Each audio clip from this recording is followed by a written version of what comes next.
Cherlapally railway స్టేషన్లో నేరగాళ్లు రెచ్చిపోతున్నారు. భద్రత లేకపోవడంతో కొంతమంది నేరాలకు స్టేషన్ను అడ్డాగా మార్చుకుంటున్నారు. దీంతో కీలకమైన భద్రతా వ్యవస్థను గాలికొదిలేశారనే విమర్శలు వస్తున్నాయి. కీలకమైన భద్రతా వ్యవస్థను విస్మరించారనే విమర్శలు వస్తున్నాయి.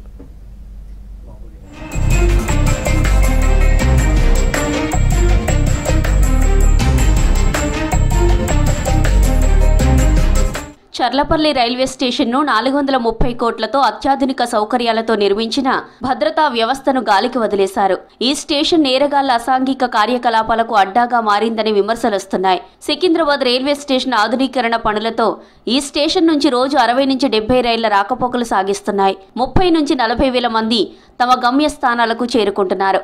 ఈ స్టేషన్కు 2 మెయిన్ ఎంట్రీలున్నాయి. కానీ ఇలాంటి తనిఖీలు లేవు. స్కానర్లున్నా కొందరు వాటి నుంచి వెళ్లడం లేదు. స్కానర్ల అలారం మోగినా పట్టించుకునే వాళ్ళు లేరు.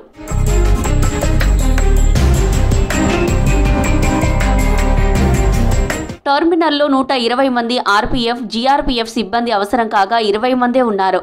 వీళ్లే చర్లపల్లితో పాటు మౌలాలి, ఘట్కేసర్ స్టేషన్లను పర్యవేక్షించాలి. అయితే చర్లపల్లిలో భద్రత లేకపోవడంతో నేరగాళ్లు రెచ్చిపోతున్నారు. యూపీ, మహారాష్ట్ర, ఒడిశా, ఛత్తీస్గఢ్, పశ్చిమ బంగాల్ రాష్ట్రాల నుంచి భారీగా గంజాయి సిటీకి సరఫరా అవుతుంది. గత నెలలో బీహార్ ముఠా తుపాకులు అమ్ముతూ రైల్వే స్టేషన్ పరిసర ప్రాంతాల్లో పట్టుబడ్డారు. రీసెంట్గా ఓ మహిళను హత్య చేసి డెడ్ బాడీని చర్లపల్లి స్టేషన్ గోడ పక్కన వదిలేసి వెళ్లిపోయాడు దుండగుడు. దర్యాప్తు చేసిన పోలీసులు సీసీ కెమెరాల ఆధారంగా నిందితుడిని గుర్తించారు.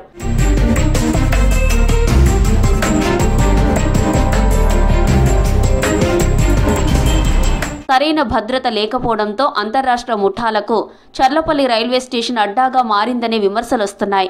గంజాయి రవాణా చేసేవాళ్లు చర్లపల్లి కేంద్రంగా చేసుకుని నేరాలకు పాల్పడుతున్నారు. దీంతో రైల్వే స్టేషన్కు భద్రతను కట్టుదిట్టం చేయాలంటున్నారు ప్యాసింజర్లు, స్థానికులు.